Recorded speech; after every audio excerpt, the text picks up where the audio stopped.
The morning sun cast long shadows across the Riverside gun range as Sarah Martinez pulled into the gravel parking lot. Her hands gripped the steering wheel tighter than necessary as she stared at the weathered wooden building ahead. The faded paint and bullet-riddled target signs made her stomach flutter with nervous energy. Sarah had never held a gun in her life. At 32, she worked as a librarian in the small town of Cedar Falls, spending her days among books and whispered conversations. Her world was quiet, orderly, and predictable. But 3 weeks ago, everything changed when she received the letter. The letter sat in her purse now, folded and refolded so many times the creases had worn thin. It was from Detective Reynolds, informing her that her sister's case had gone cold. No new leads, no suspects. The investigation into Maria's murder would be filed away. Another unsolved crime in a system overwhelmed by violence. Maria had been everything Sarah wasn't. Bold, adventurous, unafraid of taking risks. She had moved to the city to become a photographer, chasing stories and capturing moments that mattered. Now she was gone, killed during a robbery that went wrong, and the police were giving up. Sarah stepped out of her small Honda Civic and straightened her simple blue dress. Other cars filled the parking lot, mostly pickup trucks and SUVs belonging to the regulars. Through the windows, she could see men in camouflage clothing and baseball caps, their voices carrying across the morning air as they discussed their latest hunting trips. The front door chimed as Sarah entered the range. The smell of gun oil and coffee hit her immediately. Behind the counter stood Marcus Webb, the range owner and instructor.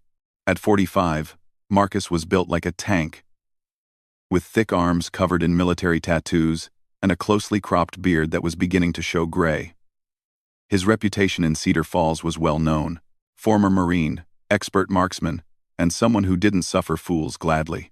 Marcus looked up from cleaning a rifle, his eyes taking in Sarah's appearance with obvious skepticism. Her neat dress, carefully styled hair, and nervous expression marked her as someone completely out of place in his world. "Can I help you?" Marcus asked, his tone suggesting he'd rather she turn around and leave. Sarah approached the counter, clutching her purse strap. "I'd like to learn how to shoot." The request hung in the air for a moment. Marcus set down his cleaning cloth and studied her face.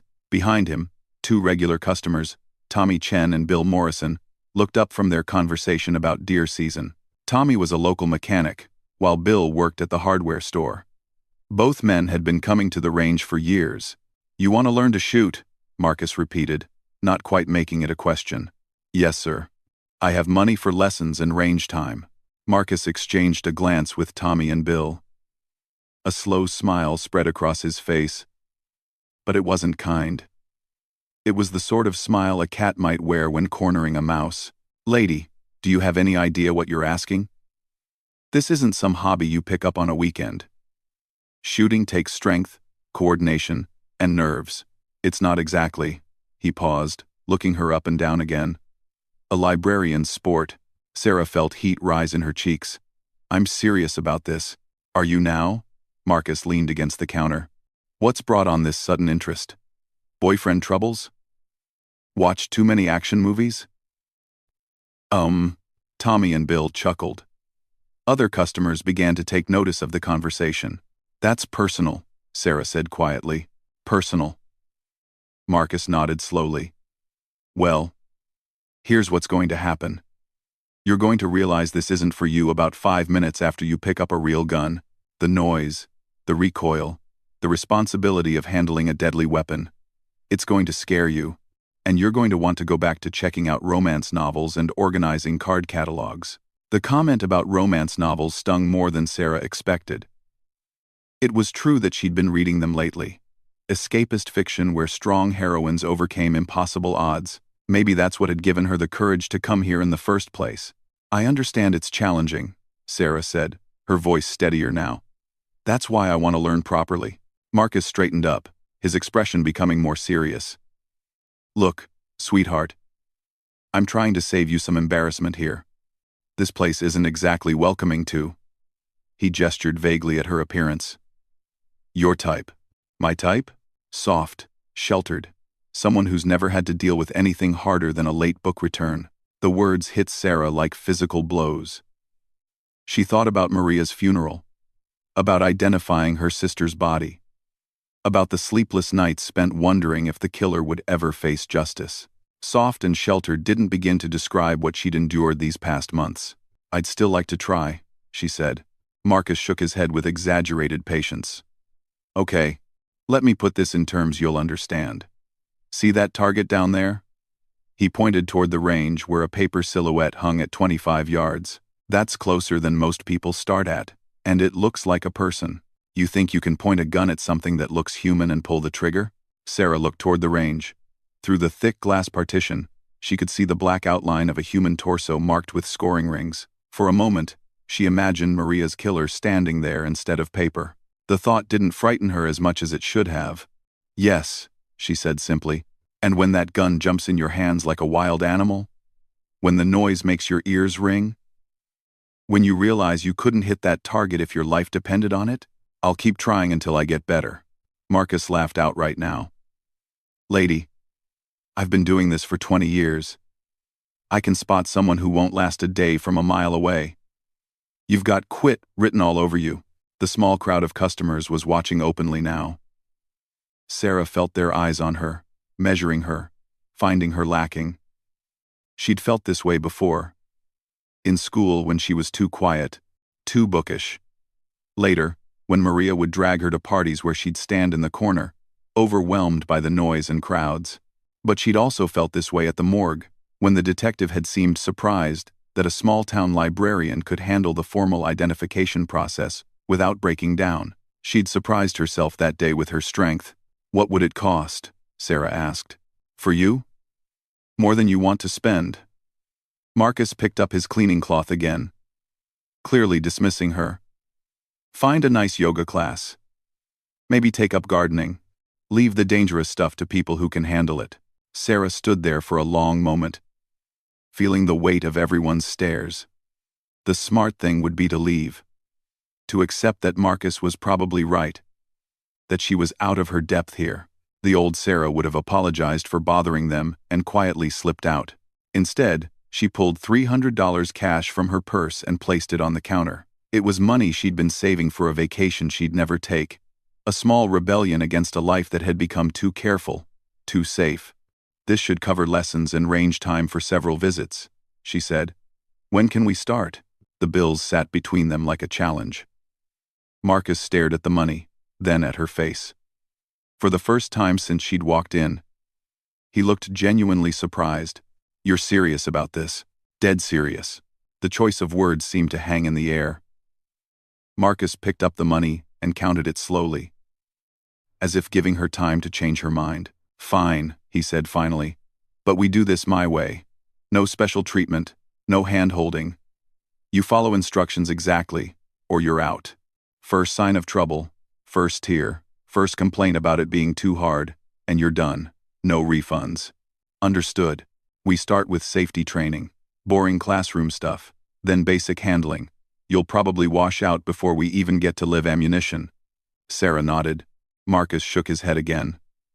But he was already reaching for a clipboard with safety forms. "Against my better judgment. Tommy, you want to stick around and watch this disaster unfold?" Tommy grinned. "Wouldn't miss it." 10. "Your funeral," Marcus muttered, though he was looking at Sarah when he said it. As Sarah filled out the paperwork, she caught fragments of whispered conversations around her. Words like, "city girl," "playing dress-up," and "give her 10 minutes," drifted over from the regular customers. One man wondered aloud if she was some sort of undercover reporter looking for a story about gun culture. Sarah kept writing, her pen steady on the forms. They didn't know about Maria. They didn't know about the dreams that woke her up screaming, or the way she now checked every lock twice before bed. They saw a quiet librarian playing at being something she wasn't. Maybe they were right. Maybe she was fooling herself, thinking she could become someone capable of protecting herself or seeking justice for her sister. But Maria had always said that the only way to find out what you were truly capable of was to try something that scared you. This terrified her, which meant it was exactly what she needed to do. Marcus finished processing her payment and looked up at her with that same condescending smile. Ready for your first lesson in reality? Marcus. Sarah met his eyes without flinching. She thought of Maria's camera, still sitting in her apartment, full of images that would never be developed. Pictures of a world Maria had been brave enough to explore, while Sarah hid in libraries and coffee shops. "I'm ready," she said. Marcus's smile widened, and Sarah realized he was already planning how quickly he could prove her wrong. He had no idea that failure was no longer an option for her. She'd failed Maria once by being too weak, too frightened to be part of her sister's dangerous world. She wouldn't fail her again. The lesson was about to begin, and Sarah Martinez was about to discover exactly what she was made of. Marcus Webb thought he knew how this story would end. He thought he'd seen 100 women like her come through his doors, only to retreat at the first sign of real challenge. But he'd never met a woman carrying the weight of her sister's unsolved murder. He'd never taught someone who had already lost everything that mattered.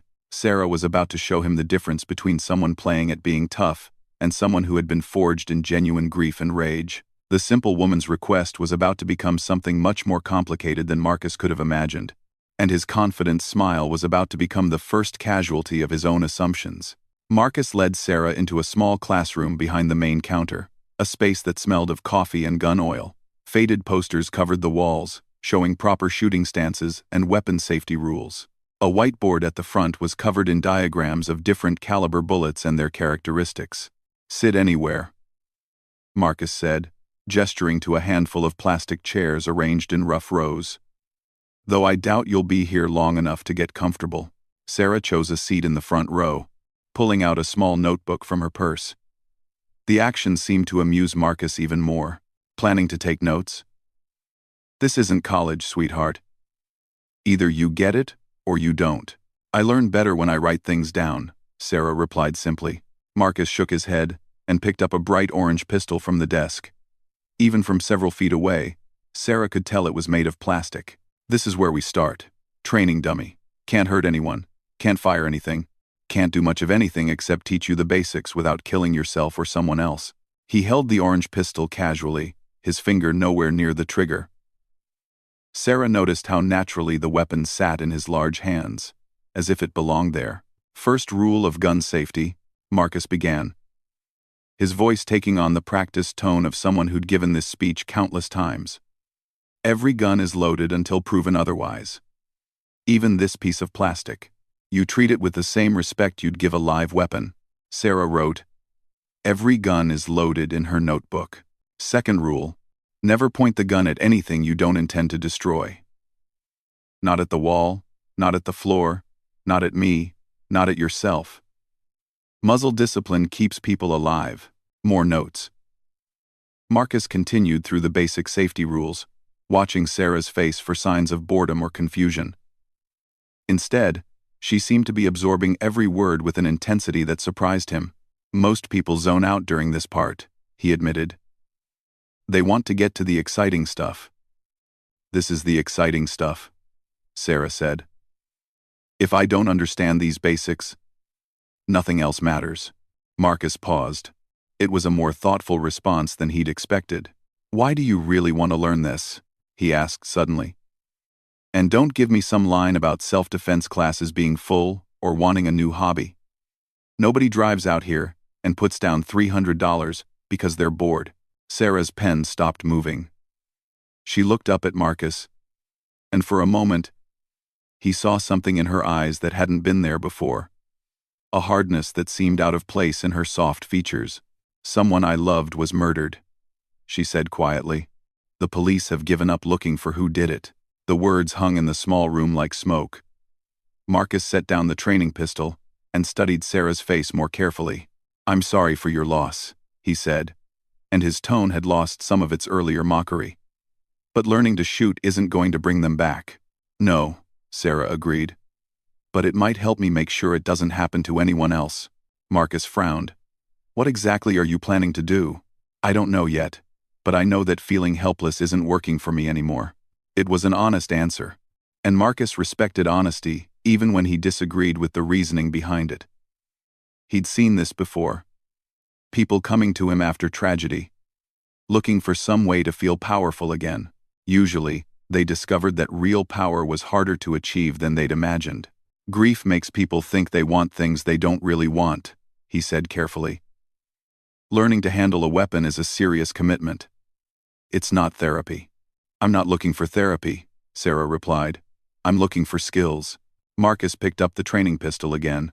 Skills for what? I'll know when I need them. It wasn't a satisfying answer, but it was the only one Sarah seemed willing to give. Marcus decided to continue the lesson and see how far her determination would carry her. For the next hour, he covered basic weapon handling, ammunition types, and legal considerations. Sarah took notes on everything, asking intelligent questions that showed she was actually processing the information rather than just trying to appear interested. When Marcus demonstrated the proper grip and stance using the training weapon, Sarah stood and attempted to mirror his position. Her form was awkward at first, her small hands struggling to find the right placement on the oversized grip. Like this? She asked, holding the orange pistol with both hands. Marcus moved behind her to adjust her stance. Feet shoulder-width apart. Lean slightly forward. The gun should feel like an extension of your arms, not something you're fighting to control. Sarah made the adjustments. Her grip was still imperfect, but there was something determined about the way she held the weapon that impressed Marcus despite himself. Better, he admitted. Most people are shaking by now. Should I be? Most people are nervous about holding something designed to kill, even a fake one. Sarah looked down at the orange pistol in her hands. I've been nervous about a lot of things lately. This isn't one of them. Marcus observed her stance for a few more minutes, making minor corrections. Sarah absorbed each instruction and implemented it immediately, showing none of the resistance he typically encountered with new students. All right, he said finally. Classroom portion is done. Next step is handling an actual weapon. They moved back into the main area of the range.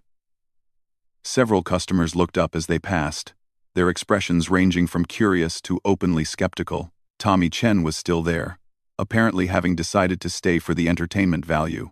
Marcus led Sarah to a secure cabinet and withdrew a small revolver. The metal gleamed under the fluorescent lights, and Sarah noticed immediately how much heavier it looked than the training pistol. Smith & Wesson, 38 Special, Marcus said, keeping the weapon pointed in a safe direction. Good beginner's gun. Reliable, simple, not too much recoil for someone your size. He demonstrated how to check if the weapon was loaded, opening the cylinder and showing Sarah the empty chambers. Even though I know it's not loaded, I'm checking. Every time, no exceptions. Sarah nodded, watching his hands as he manipulated the revolver with practiced ease. Your turn, Marcus said, offering her the weapon grip first. This was the moment he'd been waiting for. In his experience, this was where reality hit new students hardest.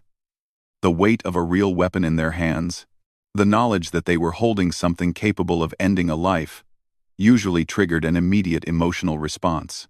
Sarah reached out and took the revolver. Her hands didn't shake. She immediately pointed it toward the floor, her finger resting safely alongside the trigger guard rather than on the trigger itself. Good muzzle discipline, Marcus said, genuinely surprised. Check to see if it's loaded. Sarah fumbled slightly with the cylinder release but managed to open it and verify the empty chambers. She closed it again with a solid click. How does it feel? Marcus asked. Sarah considered the question seriously. Heavy, but not uncomfortable. Not scared? No. Marcus frowned.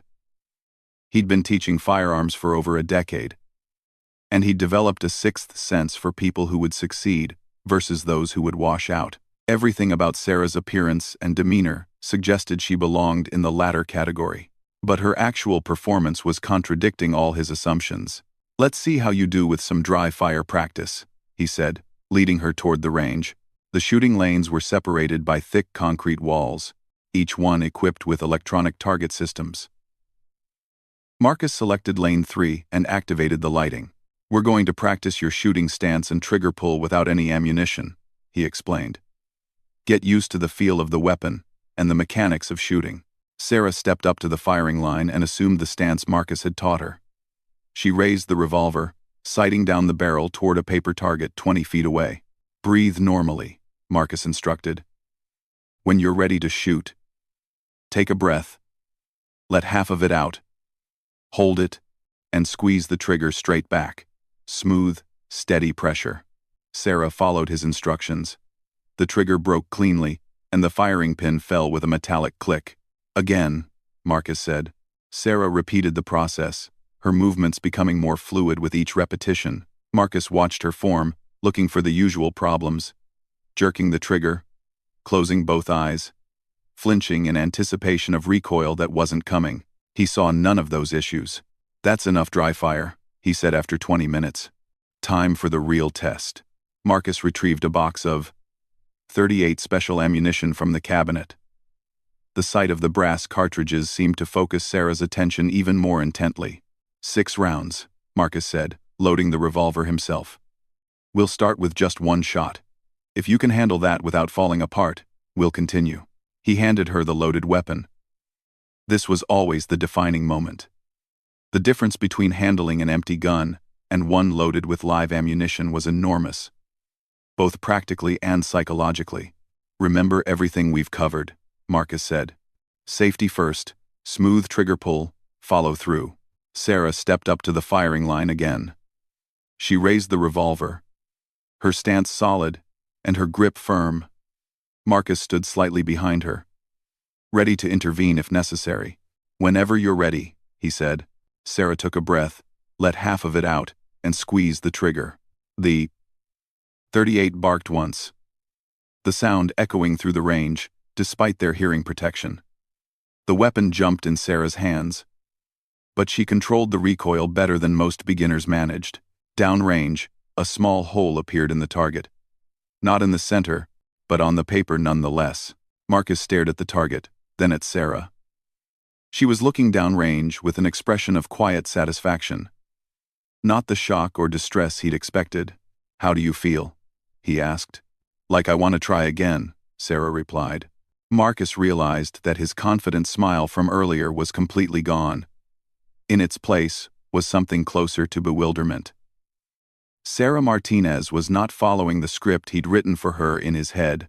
5 more rounds, he said, curious now to see how far this unexpected competence would extend. By the end of the session, Sarah had put all 6 shots on the target. They weren't tight groups, and they weren't all in the scoring rings, but for a first-time shooter, it was remarkably good performance. As they packed up the equipment, Marcus found himself reassessing his initial judgment. Sarah was quiet, methodical, and apparently immune to the intimidation that usually sent beginners running. Same time next week? She asked, as if there was never any doubt she'd be back. Marcus nodded slowly. Same time. As Sarah left the range, Marcus noticed that several of the regular customers were watching her go with new expressions. The mockery was still there, but it was tempered now with something that might have been respect. Tommy Chen approached the counter as the door closed behind Sarah. Well? He asked. Marcus shook his head.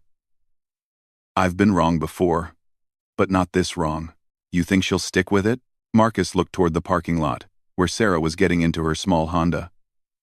He thought about the way she'd handled that first shot, the lack of fear in her eyes, the methodical way she'd approached each aspect of the lesson. Yeah, he said finally. I think she might. His smile was completely gone now, replaced by the uncomfortable realization that he'd badly misjudged someone. The simple woman with the shooting request was turning out to be far more complex than he'd anticipated, and Marcus Webb was starting to understand that his assumptions about people might not be as reliable as he'd always believed. 3 weeks later, Sarah's Honda was a familiar sight in the gun range parking lot. She arrived every Tuesday and Thursday at exactly 9 in the morning, staying for 2 hours before driving back to town for her afternoon shift at the library. Marcus had stopped making jokes about her commitment after the 2nd week. Sarah's progress was unlike anything he'd seen in his years of instruction. She approached shooting with the same methodical precision she probably used to organize books. Each lesson built systematically on the previous one, and she never seemed to forget anything she'd learned. This particular Thursday morning found Sarah at lane 5, working through a box of ammunition with steady, measured shots. Her target, set at 25 yards, showed a tight grouping of holes clustered around the center rings. Not perfect, but impressive for someone who'd been shooting for less than a month. Marcus watched from behind the firing line, no longer needing to correct her stance or grip. Sarah had developed her own rhythm, her own relationship with the weapon that was surprisingly mature for a new shooter. "Time," Marcus called, and Sarah lowered her pistol, engaging the safety and setting it down on the bench before pressing the button to retrieve her target. As the paper target rolled back toward them, Marcus shook his head in amazement. 10 shots. All within a 6-inch circle. Better than some of his regular customers managed. "How do you feel about moving to 50 yards?" he asked. Sarah studied her target critically. "I think I'm ready." They moved to a lane equipped for longer distance shooting. Marcus set up a fresh target and sent it downrange to the 50-yard mark, where it looked significantly smaller and more challenging. 50 yards changes everything, Marcus explained as they prepared for the next string of fire. Distance amplifies every small error in your shooting. A tiny mistake in your grip or sight alignment becomes a big miss. Sarah nodded, checking her pistol to ensure it was loaded and ready. She'd graduated from the .38 revolver to a 9mm semi-automatic, a more complex weapon that required additional skills to operate safely. "Take your time," Marcus said. "Think about your fundamentals." Sarah raised the pistol, her movements smooth and confident. She'd lost the tentative quality that marked most beginners, replacing it with a calm competence that impressed everyone who watched her shoot. The first shot broke cleanly, and Marcus raised his binoculars to check the target. A solid hit, just outside the center ring. "Good start," he said. Over the next 20 minutes, Sarah worked through another box of ammunition, adjusting her technique based on where each shot landed. Marcus found himself offering fewer corrections and more observations, the way he might coach an experienced shooter working to improve their performance. "That's it for today," Marcus said as Sarah finished the last shot. "Let's see how you did." The target showed consistent accuracy, with most shots grouped in the center area. Sarah had successfully made the transition from beginner to intermediate shooter in record time. "You're getting good at this," Marcus said, as they cleaned up the shooting lane. "I'm getting better," Sarah corrected. "Good is when I can do this under pressure." It was a distinction Marcus appreciated. Most of his students celebrated early success and then plateaued, satisfied with basic competency. Sarah seemed driven by a standard he couldn't quite identify. As they walked back toward the main counter, Marcus noticed Detective Jim Reynolds entering the range. Reynolds was a regular customer, though he typically came in during the evening hours for practical shooting practice. "Morning, Jim," Marcus called. "Early day for you." Reynolds approached the counter, looking tired and somewhat frustrated. "Actually, I'm looking for someone. I heard you've been giving lessons to a woman named Sarah Martinez." Marcus glanced at Sarah, who had frozen at the sound of her name. "She's right here." "What's this about?" Reynolds looked at Sarah with surprise. Clearly, he hadn't expected to find her at the gun range. "Miss Martinez, I'm Detective Reynolds. We spoke on the phone about your sister's case." Sarah set down her gear bag carefully. "Detective, have there been any new developments?" "Not exactly." Reynolds seemed uncomfortable. "I wanted to follow up on some questions that have come up. People in town have been talking about you spending time out here, learning to shoot. Some folks are concerned about what you might be planning." The question hung in the air like an accusation. Marcus felt a surge of protective anger on Sarah's behalf. People in small towns love to gossip, especially about anyone who deviated from expected behavior. "I'm not planning anything illegal," Sarah said quietly. "I'm learning a skill." "Why this particular skill?" Reynolds asked. "Why now?" Sarah met the detective's eyes without flinching. "Because feeling helpless isn't working for me anymore." Reynolds studied her face, looking for signs of instability or dangerous intent. Marcus could see the detective's mind working, trying to assess whether Sarah represented a threat to herself or others. "Miss Martinez, I understand you're frustrated with the pace of the investigation. Believe me, we want to solve your sister's case as much as you do, but taking matters into your own hands isn't going to help anything." "I haven't taken anything into my own hands," Sarah replied. "I've taken shooting lessons. From a tactical perspective, Marcus interjected. Miss Martinez has shown excellent judgment and safety awareness. She's not exhibiting any behaviors that would concern me as an instructor. Reynolds looked at Marcus with surprise. He'd clearly expected the range owner to share his concerns about Sarah's motivations. You're comfortable teaching her? Reynolds asked. She's one of my best students, Marcus said truthfully. Careful, methodical, focused on safety and proper technique. If everyone who learned to shoot was as responsible as she is, I'd have a lot fewer problems. It was a strong endorsement, and Marcus realized he meant every word of it. Whatever Sarah's ultimate goals might be, she was approaching firearms training with a maturity and seriousness that impressed him. Reynolds seemed somewhat reassured but not entirely satisfied. Miss Martinez, I need to ask you directly. Are you planning to conduct your own investigation into your sister's death? Sarah considered the question for a long moment. I'm planning to be prepared for whatever comes next. I don't know what that might be. That's not really an answer. It's the only answer I have right now. Reynolds sighed. I can't stop you from taking shooting lessons, and I won't pretend the department has unlimited resources to devote to cold cases. But if you do anything that interferes with official police work, or if you endanger yourself or others, there will be consequences. Understood, Sarah said. Reynolds looked between Sarah and Marcus one more time, then headed for the door. Be careful, Miss Martinez. Grief can make people do things they regret. After the detective left, Marcus and Sarah stood in uncomfortable silence for several minutes. Other customers in the range had obviously overheard the conversation, and their earlier acceptance of Sarah's presence seemed to have shifted back toward suspicion. Is that going to be a problem? Sarah asked quietly. Marcus considered the question. Having the police asking questions about one of his students could potentially create complications for his business. Some customers might feel uncomfortable knowing they were sharing the range with someone under official scrutiny. Not for me, he said finally. But you should probably know that people are going to be watching you more closely now. Sarah nodded. They already were.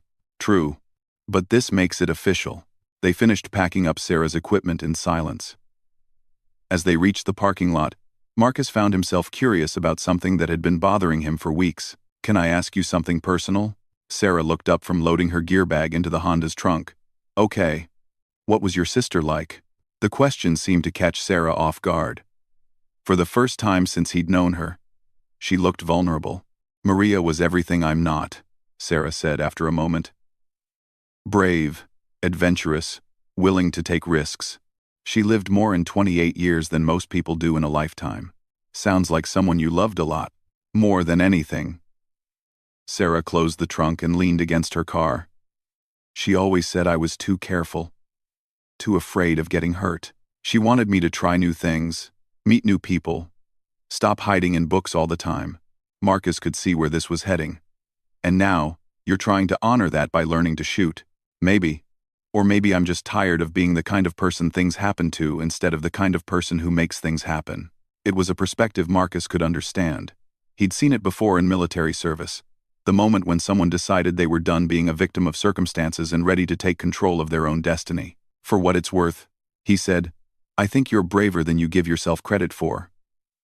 It takes courage to walk into a place where you know you're not welcome and demand to be taken seriously. Sarah smiled, and for the first time, it reached her eyes. Thank you. That means more than you know. Thank you. As Sarah drove away, Marcus found himself thinking about Detective Reynolds's questions. The police officer had been fishing for information about Sarah's intentions, but Marcus realized he didn't actually know what those intentions were either. Sarah was clearly driven by something deeper than casual interest in firearms. Her dedication was too intense, her focus too sharp for someone simply looking for a new hobby. But she'd never expressed any specific plans or talked about what she hoped to accomplish with her new skills. Marcus had always prided himself on reading people accurately. But Sarah remained an enigma. She was methodical without being obsessive, determined without being reckless, and skilled without being overconfident. What bothered him most was the growing suspicion that Sarah was preparing for something specific, even if she didn't yet know what that something might be. Her training had the quality of someone building capabilities for future use rather than someone enjoying a recreational activity. As Marcus locked up the range that evening, he found himself hoping that whatever Sarah was preparing for, her training would be enough to keep her safe. The simple woman who'd walked into his range a month ago asking for shooting lessons was gone, replaced by someone far more complex and potentially dangerous. The scary part was that Marcus wasn't sure if that transformation was a good thing or a very bad one. Sarah Martinez was becoming exactly the kind of person her sister might have been proud of. Whether that would be enough to help her find the justice she was seeking remained to be seen. But Marcus was beginning to understand that his initial assessment had been completely wrong. Sarah wasn't going to quit or wash out or retreat back to her safe library world. She was just getting started, and that realization was starting to worry him more than her original request ever had. 2 months after Sarah's first lesson, the Riverside gun range had become her second home. She now possessed her own equipment, a Glock 19 pistol, a quality holster, and shooting gear that showed the wear of regular use. Her Tuesday and Thursday sessions had expanded to include weekend practice, and Marcus had moved her to advanced training modules, typically reserved for law enforcement and military personnel. Sarah's transformation was visible even to casual observers. The nervous librarian in a simple blue dress had been replaced by someone who moved with quiet confidence. She'd started wearing practical clothing to the range, dark jeans, boots, and fitted shirts that allowed for proper shooting mechanics. Her hair was pulled back in a functional ponytail rather than carefully styled, and her hands showed the calluses that came from regular firearms handling. More importantly, her shooting skills had progressed beyond what most recreational shooters achieved in years of practice. She could now place consistent shots at 100 yards, handle multiple target scenarios, and shoot accurately under time pressure. Marcus had introduced stress drills involving physical exertion and loud distractions, and Sarah had adapted to each challenge with the same methodical determination she'd shown from the beginning. This particular Saturday morning found them working on advanced tactical scenarios in the range's special training bay. Marcus had set up a complex course involving multiple targets at various distances, some requiring precise shots while others demanded speed. "Remember, this isn't about perfect scores," Marcus explained as they prepared for the drill. "This is about making good decisions under pressure. Some targets are threats, some aren't. Some require immediate action. Others can wait. You need to prioritize correctly." Sarah nodded, checking her equipment one final time. She now carried spare magazines, a tactical flashlight, and other gear with the easy familiarity of someone who'd integrated these tools into her regular practice. "Ready when you are," she said. Marcus activated a timer and stepped back. "Go." Sarah moved through the course with fluid efficiency, engaging targets in the correct order and placing accurate shots while advancing through the scenario. Her movements had lost all trace of the hesitation that had marked her early training. She'd developed her own shooting style, one that emphasized precision over speed, but maintained enough tactical awareness to handle complex scenarios. When the timer stopped, Marcus checked the targets. All hits were in the scoring zones, with no shots on non-threat targets. Time was 4 minutes, 37 seconds, he announced. "That's competitive with most police academy graduates." Sarah reloaded her pistol and holstered it smoothly. "It felt slow. It felt controlled," Marcus corrected. "Speed without accuracy is just noise." As they reset the targets for another run, Marcus noticed a car pulling into the parking lot.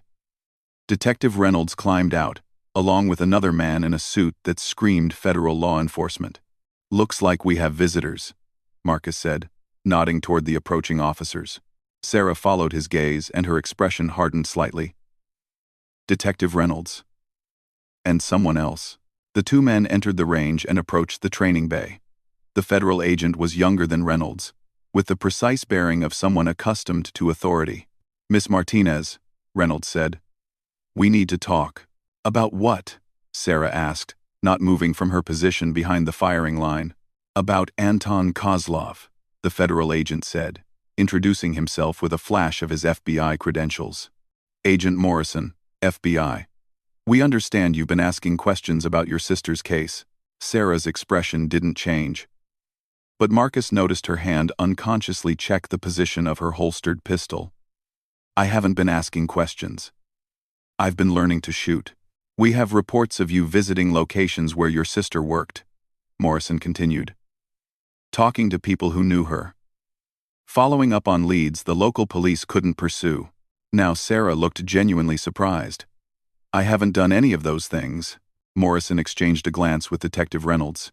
You're saying you haven't conducted any investigation into your sister's death? That's exactly what I'm saying. Then why the extensive firearms training? Morrison pressed. Why are you learning tactical shooting instead of basic self-defense? Brand. Marcus stepped forward.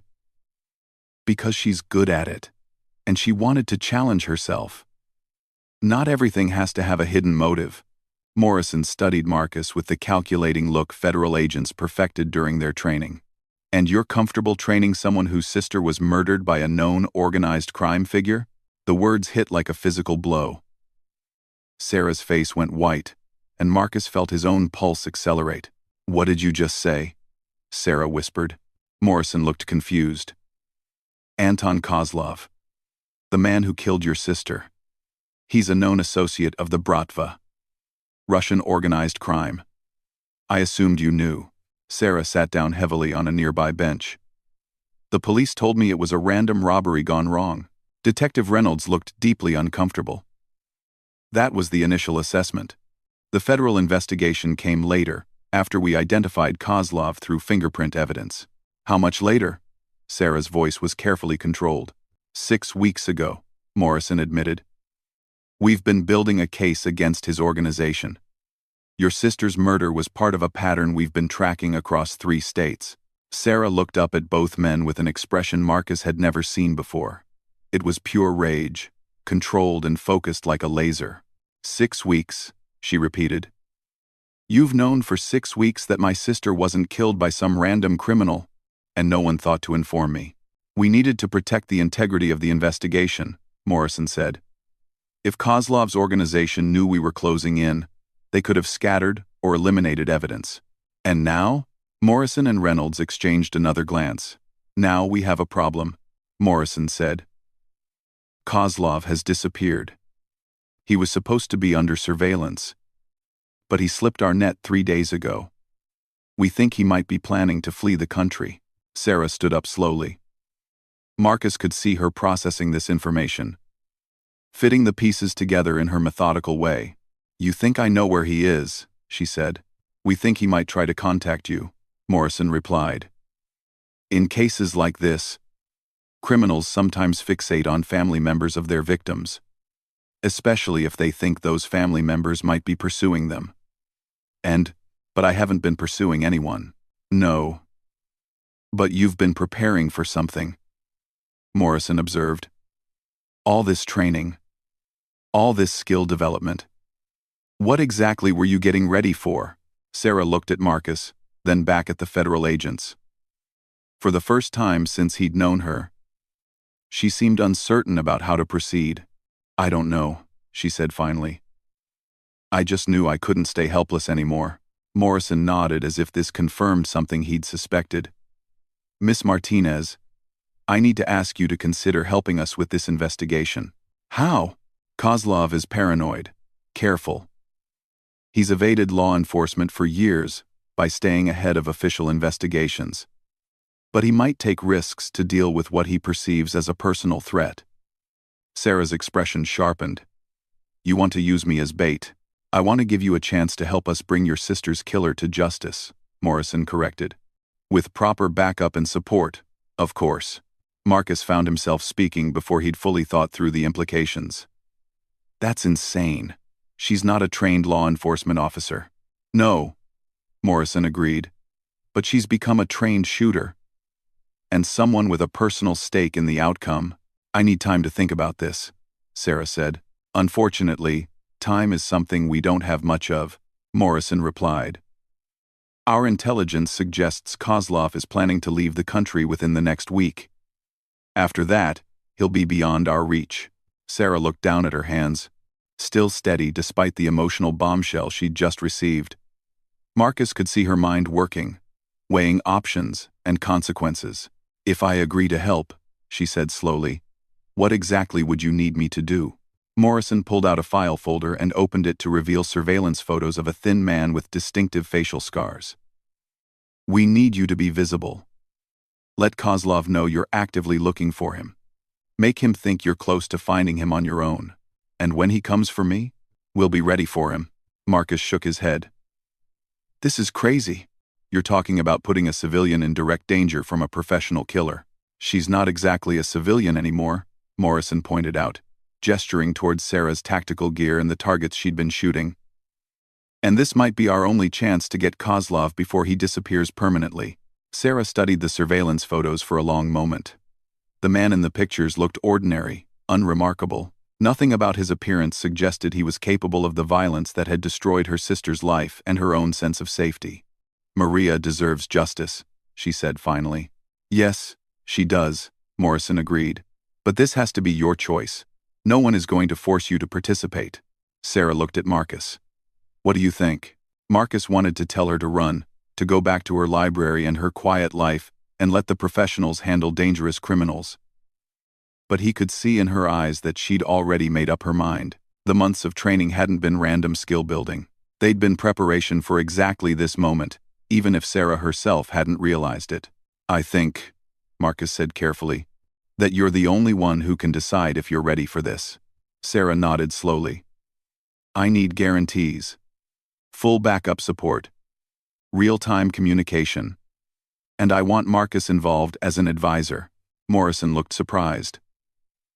"That's unusual." "Those are my terms," Sarah said firmly. "Take them or leave them." After a brief consultation with Detective Reynolds, Morrison nodded. "Agreed. But this operation happens on our timeline and follows our protocols. You'll be equipped with surveillance gear and have constant backup." As the federal agents prepared to leave, Morrison turned back to Sarah with a final warning. "Miss Martinez, I need you to understand something. Anton Kozlov isn't just a killer. He's a predator who survived this long because he's smart, ruthless, and completely without mercy. If you have any doubts about whether you can handle facing him, now is the time to walk away." Sarah looked at the surveillance photos one more time, then back at Morrison. "Detective, I've been preparing to face him my whole life. I just didn't know his name until today." As the law enforcement officers left, Marcus and Sarah stood in the empty training bay, surrounded by the targets and equipment that had become such a familiar part of their routine. "You sure about this?" Marcus asked. Sarah checked her pistol one more time before holstering it. "No, but I'm sure about what happens if I don't try." Marcus nodded slowly. The simple woman who'd walked into his range months ago asking for shooting lessons was about to put her training to the ultimate test. He just hoped it would be enough to keep her alive when she came face to face with her sister's killer. The real lesson was about to begin, and failure was no longer an option for either of them. The operation began at dawn on a Tuesday morning. Sarah sat in her Honda in the parking lot of the abandoned warehouse where Maria had been found, her hands steady on the steering wheel despite the adrenaline coursing through her system. The FBI had wired her with surveillance equipment so sophisticated it was nearly invisible, and agents were positioned at strategic points around the entire area. Agent Morrison's voice crackled through her earpiece. "Remember, Martinez, your job is to be visible and make Kozlov think you're investigating on your own. Don't try to be a hero. When he shows up, we handle it." "Understood," Sarah replied quietly. Marcus's voice came through a second channel, their agreed-upon private communication line. "How are you feeling?" "Ready," Sarah said, and meant it. 3 days of preparation had transformed Sarah from a civilian into something approaching an undercover operative. The FBI had taught her basic surveillance detection, communication protocols, and escape procedures. Marcus had spent additional hours with her on tactical movement and stress shooting, preparing her for the possibility that backup might not arrive in time. Most importantly, they'd spent time studying Kozlov's psychological profile. The man who'd killed Maria was methodical, paranoid, and absolutely ruthless. He'd been connected to at least 12 murders across 3 states, always targeting people who'd gotten too close to his organization's activities. Maria had apparently photographed something she shouldn't have during one of her freelance assignments. Sarah climbed out of her car and began walking around the warehouse perimeter, playing the role of a grieving sister looking for clues the police might have missed. It wasn't entirely an act. Being here, in the place where Maria had died, brought back all the grief and rage she'd been channeling into her training. Movement on the north side, Morrison's voice reported through her earpiece. Possible vehicle approach. Arcusant. Sarah continued her circuit of the building, examining the ground as if searching for evidence. In reality, she was mentally reviewing the layout Morrison's team had shown her, identifying cover positions and escape routes. A dark sedan pulled into the lot and parked near the warehouse entrance. Sarah felt her pulse increase, but kept her movements casual and unthreatened. Through her peripheral vision, she could see a man getting out of the driver's seat. Even at a distance, she recognized him from the surveillance photos. Anton Kozlov looked exactly as ordinary as he had in the pictures. Medium height, unremarkable clothes, nothing about his appearance that would make him stand out in a crowd. The only distinctive features were the facial scars Morrison had mentioned, thin white lines that suggested old knife wounds.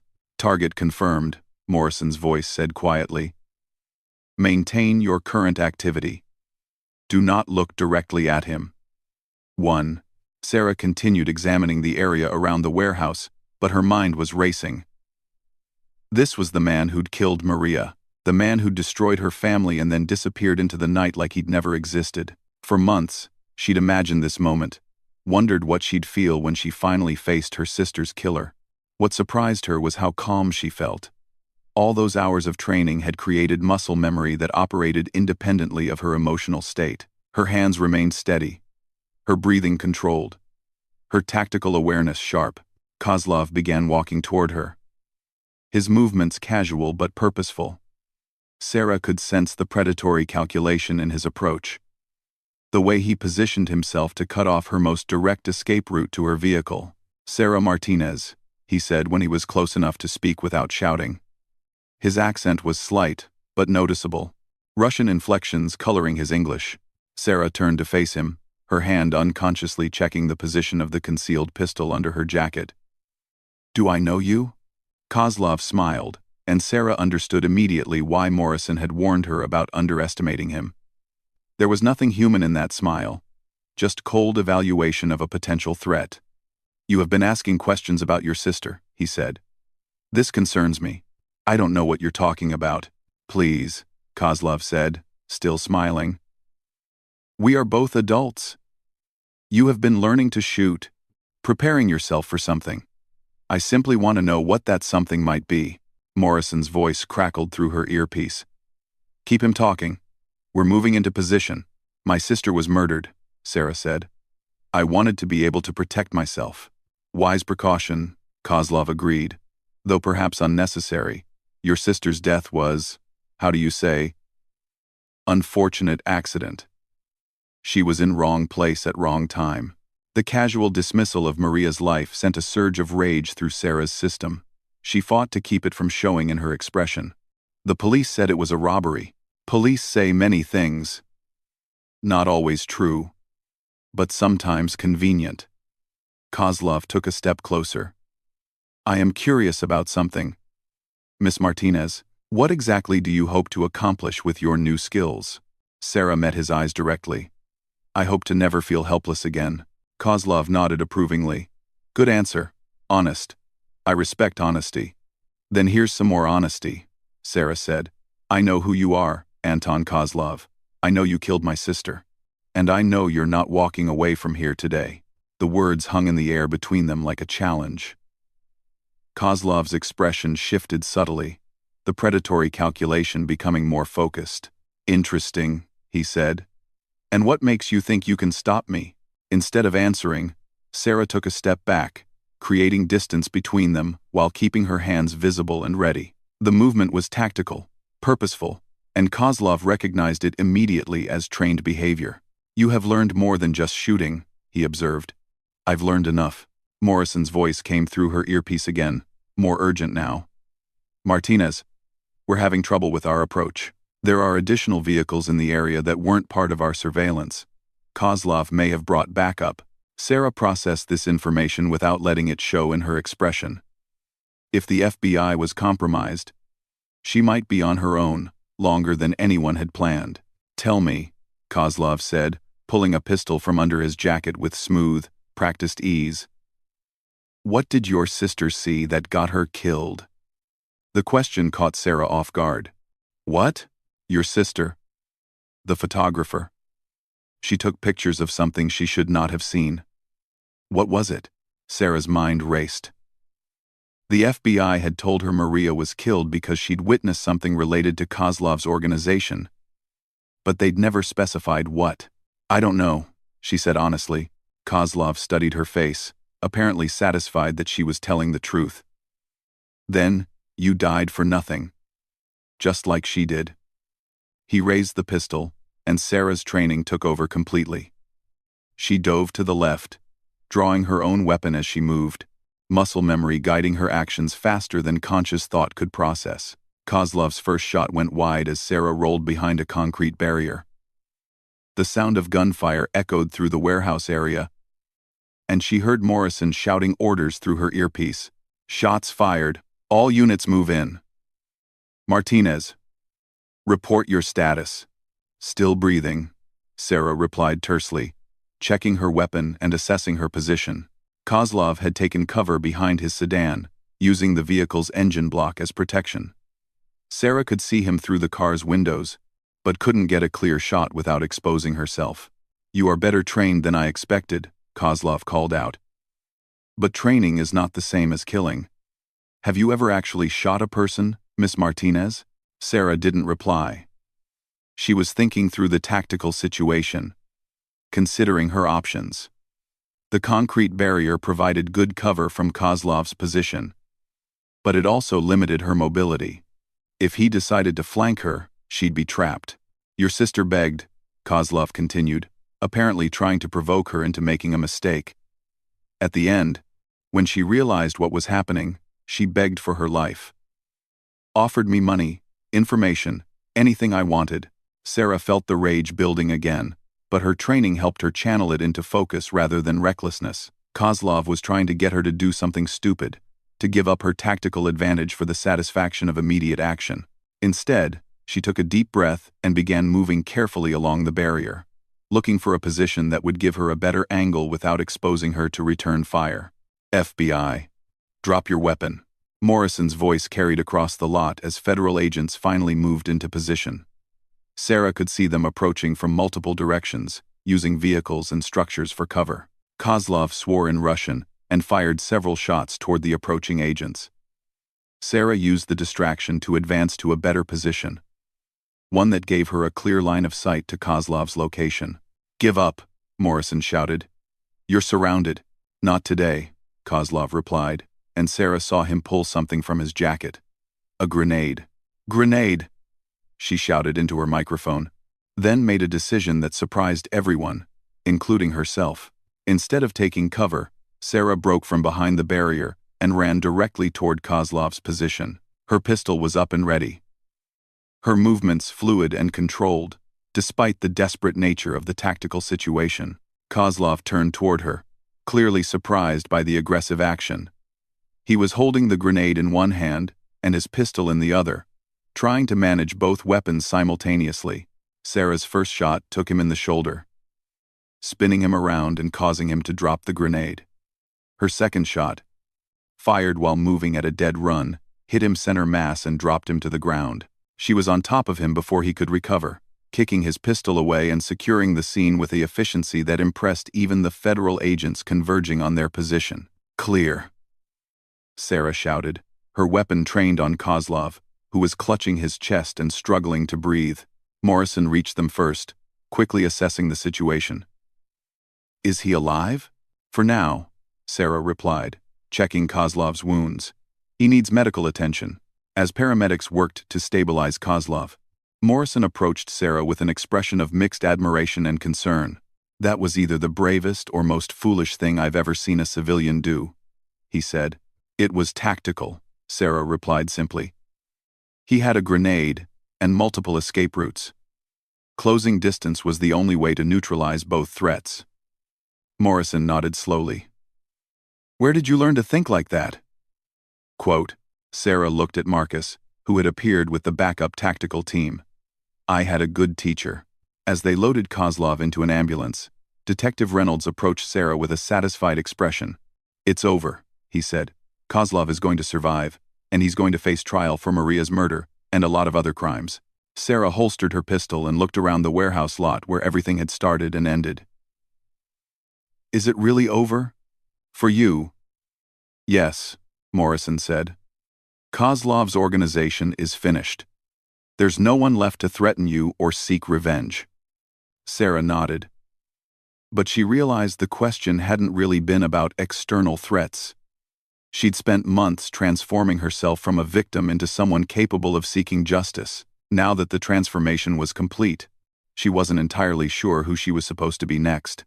Marcus approached her as the federal agents finished processing the scene. How do you feel? He asked. Sarah considered the question seriously. Different. Not worse. Not better. Just different. Different how? Like I understand something about myself that I didn't before. Sarah looked back at the warehouse where Maria had died. My sister always said I was braver than I thought. I just needed a reason to find out if she was right. And? Sarah smiled, and for the first time in months, it was completely genuine. She was right. As they walked back toward their vehicles, Marcus realized that his initial assessment of Sarah Martinez had been wrong in every possible way. She hadn't been the soft, sheltered woman he'd assumed. She'd been someone with untapped strength waiting for the right circumstances to emerge. The simple woman who'd walked into his range asking for shooting lessons had never really existed. In her place was someone who'd always possessed the courage and determination to seek justice for someone she loved. Marcus's mocking smile from that first day seemed like it had belonged to a different person entirely. He'd learned something important about the danger of making assumptions about people based on their appearance or background. Sarah Martinez had requested shooting lessons, and in the end, she'd received something much more valuable. The knowledge that she was capable of far more than anyone, including herself, had ever imagined. The simple request had led to an extraordinary discovery, and Marcus Webb would never underestimate a quiet person with something to prove ever again. Justice for Maria had finally been served, and Sarah had found a strength she never knew she possessed. The transformation was complete, and both of their lives would never be the same.